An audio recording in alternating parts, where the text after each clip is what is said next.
La idea es leer dos textos clásicos de Julio Cortázar. Por un lado, la novela publicada en 1963, Rayuela, y uno de los cuentos que elige Borges en la antología. Sabemos que Borges es un gran admirador del Cortázar cuentista, no así del Cortázar novelista. Le parecían unos cuentos perfectos. Coincidían a ambos, y también con Bioy Casares, en la vertiente fantástica de la cuentística argentina. El cuento que elegimos es Continuidad de los Parques, y el análisis que vamos a proponer es un análisis donde convergen tres influencias en la poética de Cortázar, que son el romanticismo, el movimiento que se inicia en Alemania y se desarrolla con la poesía de Hölderlin, por ejemplo, la poesía de Schelling. También se desarrolla en Inglaterra, con los poetas laquistas, con William Blake, con Coleridge, con el matrimonio Mary Shelley, la autora de Frankenstein. En Francia también tiene, algún desarrollo con la obra de Victor Hugo. Todos hemos leído Los Miserables y por ende, conocemos el romanticismo a partir de esas obras, de estas tradiciones que son la tradición inglesa, la tradición alemana y la tradición francesa. La otra vertiente, e influencia también, porque es notable la influencia en la obra de Cortázar, es el surrealismo, sino la mejor o la más notable vanguardia del siglo XX, ¿no? Expresada en el manifiesto de André Breton y seguida por muchos escritores. Y la tercera influencia o la tercera vertiente que nos va a permitir leer estas obras de Cortázar es el existencialismo, desarrollado en Francia con escritores de la talla de Jean-Paul Sartre, Simone de Beauvoir y también, por supuesto, Albert Camus. Hablamos de Rayuela. Rayuela es una novela que se compone de dos partes.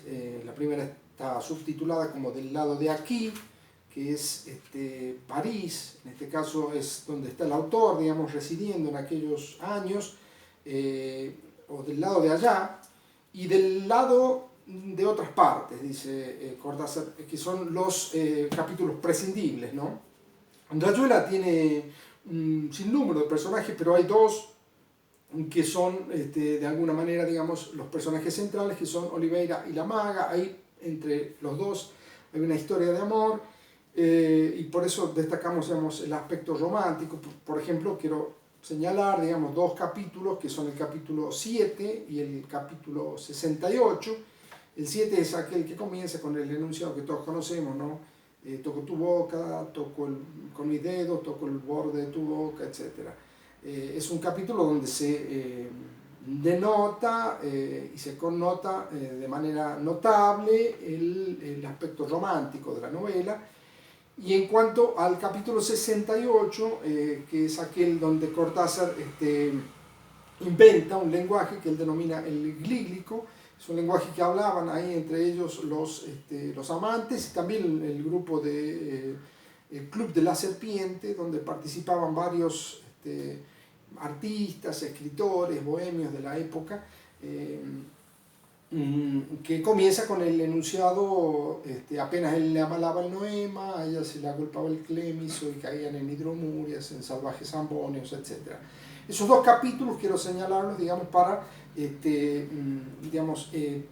propiciar la lectura de Cortázar, o en su caso la relectura, ¿no? Porque Rayuela es una obra que amerita una relectura, o varias relecturas si es posible, ¿no? Por otro lado, al final, los capítulos prescindibles, del lado de allá, hay homenajes, por ejemplo, a Lezama Lima, a Juan Filloy, que son escritores que no han tenido, el nivel de conocimiento público que ha alcanzado Cortázar y los otros integrantes del boom, como García Márquez o Vargas Llosa, pero sin embargo son muy buenos escritores, sobre todo el cordobés Juan Filloy. Lezama Lima es un autor también cubano de muy buena factura, ¿no? Para referirnos al cuento Continuidad de los Parques, es un cuento que elijo entre los cuentos que elige Borges, Es un cuento circular, un cuento perfecto, donde el personaje del cuento está leyendo una novela y el cuento concluye cuando el personaje entra, leyendo la novela, entra en la trama de la novela y es asesinado.